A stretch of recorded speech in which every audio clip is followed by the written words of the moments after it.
Episode के starting में हमें पास्ट का सीन दिखाया जाता है जहाँ पर राजा जलपरी से मिलने आता है। वो जलपरी से उसका नाम पूछता है। तभी वो जलपरी अपना नाम सेवा बताती है। राजा कहता है कि जब वो छोटा था उसकी बहन जो कि गुजर चुकी है उसका नाम भी यही था।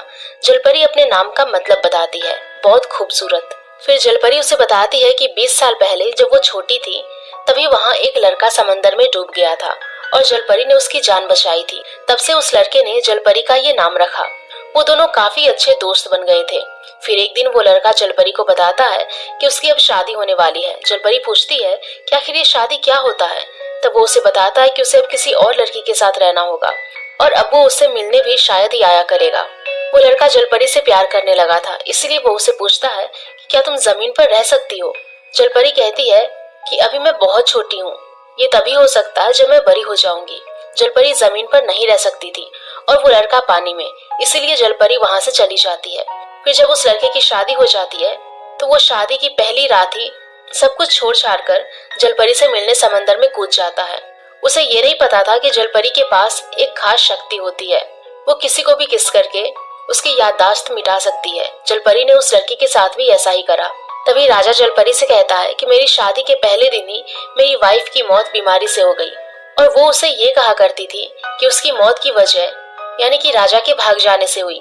लेकिन राजा को वो रात याद ही नहीं होती कि आखिर वो रात वहां से भागा क्यों था। फिर राजा जलपरी से पूछता है कि क्या वो लड़का कहीं मैं ही तो नहीं हूँ। ये सुनकर जलपरी भी चौंक जाती है। आगे हमें प्रेजेंट का सीन दिखाया जाता है। ह्यूंजू को पता चल जाता है कि वो लड़की एक जलपरी है। वो उसे किस करके उसकी याददाश्त मिटा देती है और वहां से चली जाती है। फिर ह्यूंजू समंदर के किनारे होता है, उसे बाकी सब कुछ याद होता है लेकिन उस लड़की यानी जलपरी के बारे में कुछ भी याद नहीं था। वो अपने हाथ में उस जलपरी का ग्रीन ब्रेसलेट भी देखता है जो उसने उसके हाथ में पहना दिया था। फिर ह्यूंजू फ्लाइट में बैठकर सियोल के लिए जा रहा होता है। तभी वो जलपरी उसे समंदर में से देखती है। वो उसके जाने से बहुत दुखी होती है। ह्यूंजू अपने घर पहुंच जाता है जहाँ पर उसके 2 दोस्त रह रहे थे। ये दोनों वही दोस्त थे जो उसकी चोरी करने में हेल्प करते थे। ह्यूंजू उन्हें अपने घर से जाने को कहता है लेकिन वो बेशर्म होते हैं और ह्यूंजू के घर में कब्जा करके रह रहे होते हैं। ह्यूंजू का एक दोस्त उसे बाहर लेकर आता है और उसे ब्रेसलेट के बारे में पूछता है जो उसने उस लड़की से चुराया था और वो करोड़ों का था। ह्यूंजू को कुछ भी याद नहीं होता। वो कहता है कि मैं किसी भी लड़की से नहीं मिला। तभी उसका दोस्त उसे पिक्स दिखाने लगता है जो ह्यूंजू ने उसे भेजे थे। ह्यूंजू कहता है कि ये पिक मैंने तुम्हें नहीं भेजे हैं लेकिन हाँ, एक ब्रेसलेट है मेरे पास। ये सुनकर उसके दोस्त बहुत खुश हो जाते हैं। आगे हम जलपरी को देखते हैं जो सियोल जाने का सोचती है क्योंकि उसने ह्यूंजू से वादा करा था वो सियोल में जरूर आएगी। उधर ह्यूंजू अपने दोनों दोस्तों से बहुत परेशान हो गया था क्योंकि अब 3 महीने हो चुके थे, अभी भी वो उसी के घर में रह रहे थे। वो ह्यूंजू के घर का सभी खाना भी खा जाते हैं। तभी ह्यूंजू उन्हें अपने घर से जाने को कहता है लेकिन उसका दोस्त उसे कहता है वो गुंडे अभी भी सिर्फ हमारे पीछे पड़े हैं क्योंकि उन्हें लगता है कि तुम तो समंदर में डूबकर मर चुके हो, इसलिए तुम सेफ हो। आगे जलपरी समंदर में एक बोट वाले से सियोल का रास्ता पूछती है। वो लोग उसे सियोल का रास्ता बताते हैं। वो जलपरी को ये भी कहते हैं कि हम तुम्हें वहां छोड़ देंगे लेकिन जलपरी मना कर देती है। वो सभी लोग शॉक हो जाते हैं कि आखिर ये लड़की इतना तैर कर सियोल तक कैसे जाएगी। फिर जलपरी समंदर के किनारे पहुंच जाती है। वहाँ पर बहुत सारी लेडीज होती है। वो उनसे पूछती है कि क्या ये सियोल है। लेडीज मना कर देती है कि ये सियोल नहीं है। फिर वो लेडीज जलपरी से कहती है कि हम भी सियोल ही जा रहे हैं, हम तुम्हें वहां तक छोड़ देंगे।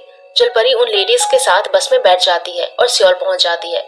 सियोल आने के बाद जलपरी को चारों ओर सिर्फ इंसान ही दिखाई देते हैं। वो सोचती है कि आखिर मैं ह्यूंजू को कैसे ढूंढूंगी। उधर ह्यूंजू और उसके दोस्त तैयार होकर अपने मिशन के लिए निकल गए होते हैं।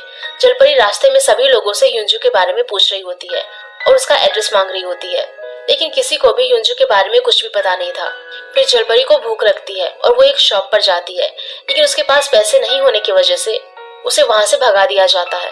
तभी ह्यूंजू की गाड़ी उसके पास से गुजरती है लेकिन वो दोनों एक दूसरे को नहीं देख पाते। इसके बाद जलपरी कुछ लड़कियों के ग्रुप को देखती है जिसमें से एक लड़की दूसरी लड़की से जबरदस्ती अपने काम के लिए पैसे मांग रही होती है। तभी जलपरी को समझ आता है और वो एक छोटी सी बच्ची के पास जाती है और उसे जाकर पैसे मांगने लग जाती है।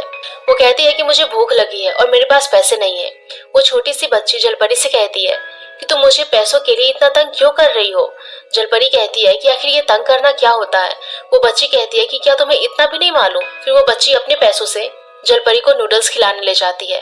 वो उसे कहती है कि अब से ऐसा मत करना, पैसे बहुत मुश्किल से कमाए जाते हैं। मेरी मॉम इसके लिए बहुत मेहनत करती है। आगे वो बच्ची जलपरी से कहती है कि मैं दुआ करूंगी कि तुम जिसे ढूंढ रही हो वो तुम्हें जल्द से जल्द मिल जाए। वो उसे थोड़े पैसे भी देती है और कहती है कि इन्हें थोड़ा थोड़ा करके खर्च करना, इससे कुछ खा भी लेना और अपने लिए जॉब भी ढूंढ लेना। और फिर वो बच्ची वहाँ से चली जाती है। आगे जाकर वो बच्ची ह्यूंजू से जाकर टकरा जाती है और कहती है कि अंकल आप देख कर नहीं चल सकते क्या। ह्यूंजू कहता है कि कितनी शरारती बच्ची है, मुझे अंकल कहकर चली गई। फिर आगे जलपरी उन्हीं लड़कियों के ग्रुप को देखती है जो एक लड़की को तंग कर रही थी। वो उन्हें जाकर कहती है कि तंग करना अच्छी बात नहीं है और उन सबको मजा चखाती है। नेक्स्ट सीन में ह्यूंजू और उसके दोस्त अपना मिशन पूरा करके वापस जा रहे होते हैं। तभी वो जलपरी भी उनके पास में ही होती है। वो कचरे के डब्बे से अमीर लोगों के फेंके हुए कपड़े निकालती है और उनमें से एक कोट पहन लेती है। वहाँ पास में एक भिखारी औरत बैठी हुई थी। उस कोट को देखकर कहती है कि तुम पर काफी अच्छा लग रहा है। फिर वो जलपरी से पूछती है कि तुम कहाँ से आई हो। जलपरी बताती है कि मैं समंदर पार से आई हूँ और ह्यूंजू को ढूंढ रही हूँ। फिर वो भिखारी जलपरी से पूछती है कि क्या वो तुम्हारा बॉयफ्रेंड है, उसके नंबर है तुम्हारे पास। लेकिन जलपरी मना कर देती है। फिर वो भिखारी उससे कहती है कि ऐसी कोई जगह होगी जिसका वो नाम लिया करता था। जलपरी को बिल्डिंग 63 का नाम याद आता है। वो भिखारी जलपरी के हाथ पर बिल्डिंग 63 लिख देती है। फिर जलपरी बस में बैठकर उस बिल्डिंग तक पहुंच जाती है। वो सोचती है कि क्या इस बिल्डिंग के टॉप पर जाने से मैं ह्यूंजू को ढूंढ सकूंगी। जलपरी बिल्डिंग के अंदर जाती है। वहाँ पर एक्वेरियम होता है। उसे देखकर जलपरी बहुत खुश होती है और कहती है कि अब मैं भूखी नहीं मरूंगी। फिर वो एक्वेरियम के अंदर जाकर जलपरी बन जाती है। नेक्स्ट डे ह्यूंजू का बर्थडे होता है, इसीलिए ह्यूंजू की वो बचपन की दोस्त जिसका नाम चाशिया होता है अपनी मेड से उसके लिए सूप और डिशेस बनवाती है। तभी उसकी मेड उसे बताती है कि आज के ही दिन मेरे बेटे का भी बर्थडे है। फिर चाशिया वो सब खाना लेकर ह्यूंजू के पास जाती है और झूठ बोलती है कि ये सब खाना मैंने तुम्हारे लिए बनाया है। ह्यूंजू जब सूप पीता है तो उसे अपना बचपन याद आ जाता है क्योंकि उसकी मॉम भी ऐसे ही सूप बनाया करती थी। फिर चाशिया और उसका दोस्त ह्यूंजू से पार्टी मांगते हैं, लेकिन वो ये कहकर चला जाता है कि मेरा कहीं अपॉइंटमेंट है। चाशिया उसके दोस्त से पूछती है कि क्या ये किसी और लड़की को पसंद करता है, लेकिन दोस्त कहता है कि मुझे नहीं लगता कि ऐसा कर सकता है। उधर चाशिया की मेड अपने बेटे के साथ उनकी एक तस्वीर देख रही होती है। इससे में कंफर्म हो जाता है कि वो मेड ह्यूंजू की मॉम ही है। बर्थडे वाले दिन बचपन में ह्यूंजू अपनी मॉम के साथ एक्वेरियम आया करता था, इसीलिए आज भी वो एक्वेरियम आया था। एक्वेरियम में जलपरी भी पानी में होती है और वहाँ सभी लोगों को यही लगता है कि मरमेड शो स्टार्ट हो चुका है, इसीलिए सभी जलपरी की फोटो ले रहे थे। तभी ह्यूंजू भी वहाँ होता है और फाइनली जलपरी उसे देख ही लेती है। ह्यूंजू भी जलपरी को देख लेता है, लेकिन वो उसे पहचानता नहीं है क्योंकि उसकी याददाश्त जलपरी ने मिटा दी थी, इसलिए वो वहाँ से चला जाता है। जलपरी भी ह्यूंजू से मिलने एक्वेरियम से बाहर आ जाती है। बाहर आकर ह्यूंजू का दोस्त उसे एक तस्वीर भेजता है जिसमें उसका दोस्त ह्यूंजू और जलपरी साथ में होते हैं। वो देखता है कि उस लड़की के हाथ में वही ग्रीन ब्रेसलेट होता है और उसे रियलाइज होता है कि ये वही लड़की है जिसको उसने अभी एक्वेरियम में देखा था, इसलिए वो उसे ढूंढने चला जाता है। आगे ह्यूंजू को आखिर वो लड़की मिल ही जाती है। वो दोनों एक दूसरे को देखते ही रह जाते हैं। फिर जलपरी को पास्ट याद आ जाता है जब उसने ह्यूंजू की याददाश्त मिटाई थी। वो जब बेहोश था तो जलपरी ने उससे माफी भी मांगी थी और उसका ग्रीन ब्रेसलेट उसे पहना दिया था। वो ये भी कहती है कि मैं तुम्हें कभी नहीं भूलूंगी, हमेशा याद रखूंगी, और आई लव यू कहकर वहां से चली जाती है। अब इसके बाद हमें पास्ट का सीन दिखाया जाता है जहाँ पर गांव के मुखिया को पता चलता है कि उनके गांव में जलपरी घुस आई है और वो लोगों के कपड़े और जूते चुरा रही है और इसके बदले वहाँ एक कीमती हीरा छोड़कर चली जाती है। इससे गांव की मुखिया उसकी पत्नी का लालच बढ़ जाता है और अब वो मुखिया जलपरी को पकड़ना चाहता था जिससे कि वो अमीर बन सके। अब जलपरी इंसान बनकर गांव में आ चुकी थी और ये बात गांव में चारों ओर फैल चुकी थी। सभी लोग जलपरी को मारना चाहते थे क्योंकि उन्हें लगता था कि जलपरी की वजह से ही तूफान आया है। उधर गांव के राजा को भी पता चल जाता है कि जलपरी गांव में आ चुकी है। वो सोचता है कि जलपरी जरूर मुझसे ही मिलने आई होगी क्योंकि उन दोनों ने वादा किया था कि वो एक साथ स्नोफॉल देखेंगे। फिर वो जलपरी को ढूंढने निकल जाता है। आगे जलपरी के पास गांव के मुखिया के आदमी आ जाते हैं। मुखिया ने उन्हें बताया था कि तुम जलपरी के पैरों पर अटैक करना, इससे वो अपनी सारी शक्तियां खो देगी। वो जलपरी पर अटैक करने ही वाले होते कि तभी राजा वहां पर आ जाता है और जलपरी को बचा लेता है। अब हमें प्रेजेंट का सीन दिखाया जाता है जहाँ पर चाशा की भाभी उनकी मेड यानी ह्यूंजू की माँ से किसी के लिए खाना पैक करवाती है। आगे एक अमीर परिवार वही खाना खा रहा होता है। दरअसल वो कोई और नहीं बल्कि ह्यूंजू के डैड होते हैं जिन्होंने दूसरी शादी कर ली थी और साथ में उनकी वाइफ और एक बेटा भी होता है। उनकी वाइफ उन्हें बताती है कि खाना चाशा की भाभी यानी कि उसकी फ्रेंड बनाकर लाई है। खाना खाते टाइम ह्यूंजू के डैड को ह्यूंजू और उसकी पहली पत्नी की याद आ जाती है। वो भी इतना ही डिलीशियस खाना बनाया करती थी और वो तीनों साथ में बैठकर खाना खाया करते थे। फिर आगे ह्यूंजू के डैड जब कार में बैठकर जा रहे होते हैं तब वो अपने ड्राइवर से पूछते हैं कि ह्यूंजू आजकल कहाँ है, मुझे उस निकम्मे की बहुत चिंता होती है। ड्राइवर उन्हें बताता है कि वो ये शहर छोड़कर जा चुका है, अब उसे ढूंढना मुश्किल है। ह्यूंजू के डैड को ये भी पता था कि आज उसका बर्थडे है। उधर उसकी दूसरी पत्नी ये सारी बातें घर बैठे सुन रही होती है क्योंकि उसने कार में वॉइस रिकॉर्डर लगा रखा होता है। फिर वो किसी को फोन करती है और वो कहती है कि आज ह्यूंजू का बर्थडे है और वो आज के दिन कहाँ जाता है उसे वो भी पता होता है, इसलिए वो उसे कहकर ह्यूंजू को गायब करवाने की प्लानिंग बनाती है। आगे ह्यूंजू और जलपरी एक दूसरे से मिल गए होते हैं। ह्यूंजू जलपरी को पूछता है कि क्या तुम मुझे जानती हो। फिर वो उसे अपने फोन में उसके साथ पिक्स दिखाता है। इस पर जलपरी कहती है कि मैं ह्यूंजू के साथ हूँ, ये कैसे हो सकता है।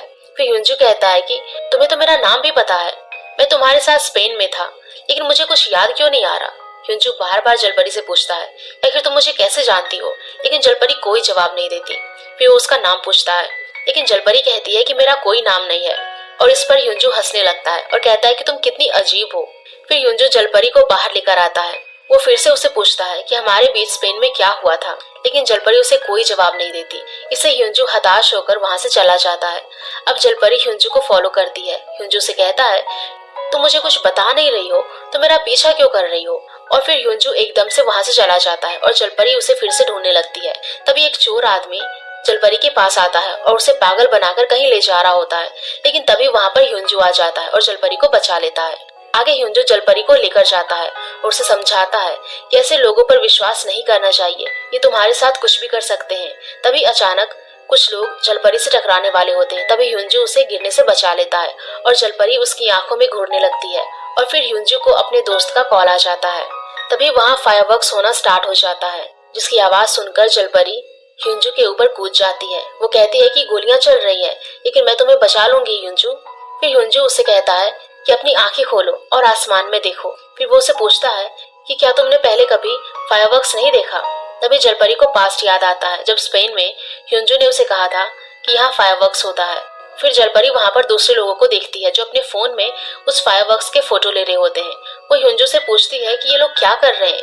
वो बताता है कि ये तस्वीरें ले रहे हैं। फिर हर बार की तरह जलपरी पूछती है कि ये क्या होता है। ह्यूंजू हंसकर कहता है कि तुम्हें सच में नहीं पता। फिर वो अपने फोन में तस्वीर लेकर बताता है। जलपरी उससे पूछती है तुम क्यों नहीं ले रहे थे तस्वीर। ह्यूंजू कहता है कि मुझे इसकी जरूरत नहीं है। फिर जलपरी उसे कहती है तुम दिल में किसी भी मंजर को समा लेते हो ना। ये बात सुनकर उसे अपनी माँ की याद आ जाती है, क्योंकि वो भी अपनी माँ के साथ फायरवर्क्स देखने यही आया करता था और उसकी माँ भी उसे यही कहा करती थी। फिर ह्यूंजू जलपरी से पूछता है या फिर तुम नॉर्मल लोगों की तरह क्यों नहीं बात करती। इसके बाद हमें ह्यूंजू की मॉम को दिखाया जाता है जो टीवी पर फायरवर्क्स देख रही होती है। अब ह्यूंजू की सौतेली माँ कांग स्योही को देखते हैं जो उसी आदमी से बात कर रही होती है जिसने उसे ह्यूंजू को फॉलो करने के लिए कहा था। वो आदमी उसे बताता है कि वो यहाँ किसी लड़की के साथ है। फिर वो उसे पूछता है कि तुम्हें कैसे पता चला कि ये यहीं पर होगा। पर कांगस्यो बोलती है कि मैं उसे बचपन से जानती हूँ। फिर हमें पास्ट का सीन दिखाया जाता है जहाँ पर ह्यूंजू कांगस्यो के साथ होता है। वो उसे बताती है कि तुम्हारे पापा ने तुम्हारी मम्मी को ढेर सारे पैसे दिए हैं और वो पैसे लेकर जा चुकी है। अगर वो फिर से आई तो उसे सारे पैसे चुकाने होंगे और वो तुमसे ज्यादा पैसों से प्यार करती है। अब वहाँ पर ह्यूंजू के डैड आ जाते हैं और कांगस्यो ह्यूंजू के साथ अच्छे से बिहेव करने लग जाती है और वो उसके डैड को बताती है कि ये अपनी माँ से मिलने जा रहा था। अब फिर से उस सीन को दिखाया जाता है। कांगस्यो उस आदमी से कहती है मैंने उस खंडन के लिए क्या कुछ नहीं करा और अब जब जायदाद की बात आई तो उसे अपना बेटा याद आ गया। वो फिर से ह्यूंजू को गायब करने के लिए कहती है। आगे ह्यूंजू अपने घर जा रहा होता है लेकिन जलपरी अभी भी उसको फॉलो कर रही होती है। ह्यूंजू जलपरी से कहता है कि मुझे जाने दो। फिर जलपरी कहती है कि मुझे भी अपने साथ ले चलो। ह्यूंजू कहता है कि कहाँ, मेरे घर। जलपरी कहती है कि हाँ। ह्यूंजू उसे ले जाने से मना कर देता है और कहता है कि किसी जवान लड़की को मैं अपने घर नहीं ले जा सकता, तुम्हारे माँ बाप क्या सोचेंगे। इस पर जलपरी कहती है कि मेरे माँ बाप नहीं है। फिर ह्यूंजू जलपरी के हाथ पर अपना फोन नंबर लिख देता है और कहता है कि अगर तुम्हें कुछ भी बताने की इच्छा हो कि हमारे बीच स्पेन में क्या हुआ था तो तुम मुझे कॉल कर लेना। और ह्यूंजू कार में बैठकर जाने लगता है। थोड़ा आगे जाकर ह्यूंजू को जलपरी पर तरस आ जाता है और वो उसे अपने साथ कार में बिठाकर ले जाता है। फिर वो देखता है कि कोई दूसरी कार उसे फॉलो कर रही है और वो कोई और नहीं बल्कि कांगसेओ का ही आदमी होता है। लेकिन युनजू उसे चकमा देकर वहाँ से चला जाता है। अब हमें चाशा को दिखाया जाता है जो एक पॉट को देख रही होती है। उस पॉट पर एक लड़के और जलपरी का पिक बना होता है और वो दोनों एक दूसरे को किस कर रहे होते हैं। चाशा कहती है कि मैं इस लड़के को जानती हूँ और ये वही है जिसका आज बर्थडे है। फिर युनजू जलपरी को अपने घर लेकर जाता है। वहाँ पर उसके दोनों दोस्त उस जलपरी को देखकर चौंक जाते हैं क्योंकि वो बहुत अजीब तरीके से पूरा घर देख रही होती है। फिर वो स्विमिंग पूल के पास जाती है और पूछती है इसमें कुछ खाने के लिए नहीं है। फिर युनजू का दोस्त उसे नूडल्स बनाकर देता है। फिर उसका दोस्त जलपरी से पूछता है कि आपका घर कहाँ है। जलपरी कहती है कि बहुत दूर। फिर उसका दोस्त कहता है कि मुझे तो ये लड़की बिल्कुल भी पसंद नहीं आई।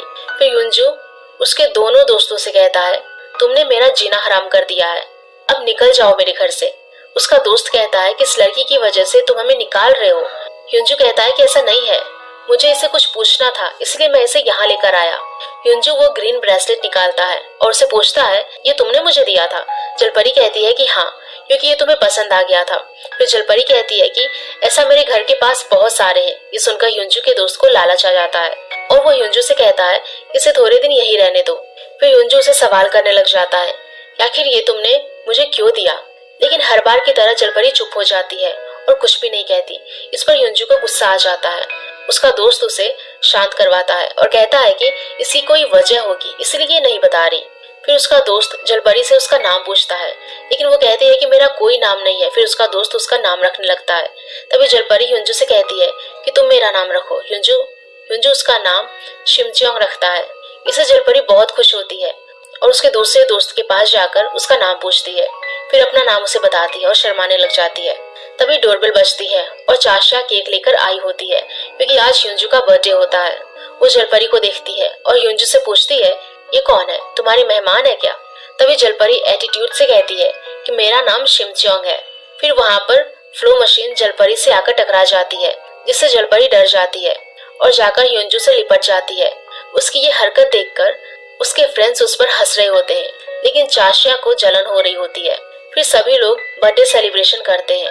वहाँ पर केक कट करने से पहले ही शिमचियोंग ढेर सारा केक अपने हाथ में ले लेती है और पागलों की तरह खाने लगती है। युनजू कहता है कि आराम से खाओ, ये कोई नहीं तुमसे छीनेगा। फिर चाशा अपने हाथों से युनजू को केक खिलाती है और उसके कानों में कुछ कहकर हंसती है। अब शिमचियोंग चाशा को देखती है, फिर वो भी उसकी तरह थोड़ा थोड़ा केक लेकर खाती है। आगे अकेले में युनजू का दोस्त चाशा को बताता है इसकी दिमागी हालत ठीक नहीं है इसलिए मैंने इसे कुछ दिनों के लिए यहाँ पर रुकने दिया। वो चाशा से ये भी कहता है तुम्हें इनसिक्योर होने की जरूरत नहीं है, इसे तो अपना नाम भी नहीं पता है। लेकिन फिर भी चाशा उन दोनों पर नजर रखने को कहती है। फिर युनजू के रूम के ऊपर एक रूम होता है। वो शिमचियोंग को वहीं पर सोने के लिए कहता है। उधर हमें वो आदमी को दिखाया जाता है जो युनजू को गायब करने के लिए उसे ढूंढ रहा था। वो सबके घरों में जाकर चेक करता है और फिर बाद में घर के बाहर मार्क कर देता है। लेकिन एक घर का मालिक उसे ये करते हुए देख लेता है और उसे पुलिस के हवाले करने को कहता है। लेकिन तभी वो उसका मर्डर कर देता है। अब युनजू नाइट में अपने घर आ रहा होता है। तभी वहाँ उसका दोस्त आ जाता है और उसे बताता है कि हमारे पड़ोस में किसी का खून हुआ है इसलिए वहाँ चेकिंग चल रही है, तुम वहाँ जाओगे तो तुम भी फंस जाओगे। लेकिन युनजू को शिमचियोंग की चिंता हो रही होती है। वो सोचता है कि वो घर में अकेली होगी इसलिए वो गाड़ी लेकर निकल जाता है। उधर वो पुलिस वाले उसी आदमी पर शक कर रहे होते हैं लेकिन उन्हें पता था मर्डर वही कर सकता है। अब शिमचियोंग युनजू का वेट कर रही होती है। तभी डोरबेल बज जाती है और जब वो डोर ओपन करती है तो वहाँ पर वही कातिल आदमी डोर पर खड़ा होता है। और इसी के साथ ये एपिसोड यहीं पर खत्म हो जाता है। सो गाइज, अगर आप लोगों को ये एपिसोड पसंद आई होगी तो प्लीज प्लीज प्लीज वीडियो को लाइक कीजिएगा, शेयर कीजिएगा और नेक्स्ट एपिसोड के लिए हमारे चैनल को जरूर सब्सक्राइब कर लेना। Thank you.